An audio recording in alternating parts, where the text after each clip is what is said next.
மாய்கா மாசிசாவுடன் இணைந்து ஒத்துழைக்க பாஸ் கட்சி விருப்பம். பரிகத்தா நேஷனல் தலைமைத்துவத்தின் ஒப்புதலுக்கு உட்பட்டு மாய்கா மாசிசா ஆகிய கட்சிகளுடன் இணைந்து அரசியல் ஒத்துழைப்பு கொள்வதற்கு பாஸ் கட்சி விருப்பம் தெரிவித்துள்ளது. ஜாசேகாவை தவிர வேறு எந்த கட்சியுடனும் இணைந்து பணியாற்றுவதில் இஸ்லாமை தளமாக கொண்ட பாஸ் கட்சிக்கு எந்த ஆட்சேபனையும் இல்லை என்று அக்கட்சியின் ஆன்மீக தலைவர் ஹஷீம் ஜசின் தெரிவித்துள்ளார்.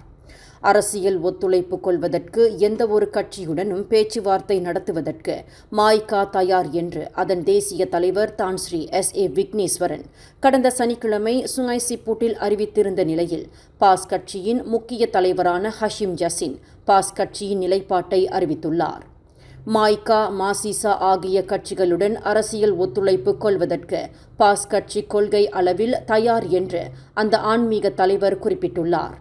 எனினும் இந்த ஒத்துழைப்பு சாத்தியமாக மாறுவதற்கு உயர்மட்ட தலைவர்களுடன் பேச்சுவார்த்தை மற்றும் விவாதங்கள் நடத்தப்படுவது அவசியமாகின்றன என்று உத்துசான் மலேசியா நாளிதழுக்கு அளித்த பேட்டியில் ஹஷீம் ஜசின் இதனை தெரிவித்துள்ளார். வரும் 16வது பொது தேர்தல் நடைபெறுவதற்கு முன்னதாக பரிகத்தா நேஷனல் கூட்டணியை வலுப்படுத்த வேண்டிய அவசியமும் அவசரமும் இருப்பதாக அவர் தெரிவித்தார். இந்த வலிமையானது பிற கட்சிகளை அரவணைத்து கூட்டு சேர்வது மூலமே இது சாத்தியமாகும் என்று ஹஷீம் ஜசின் குறிப்பிட்டார். இந்த செய்தியை உங்களுக்காக வழங்கியது அருண் மசாலா. 1983ஆம் ஆண்டிலிருந்து தரத்துடன் தன்மை மாறாத அறுசுவை சமையலுக்கு அருண் மசாலா. மேலும் செய்திகளை தெரிந்து கொள்ள கீழே இருக்கும் பெல் பட்டனை அழுத்துங்கள். உங்கள் மகிழ்ச்சியை வெளிப்படுத்த லைக் மற்றும் ஷேர் செய்யுங்கள். தொடர்ந்து திசைகளோடு இணைந்திருக்க சப்ஸ்கிரைப் செய்யுங்கள்.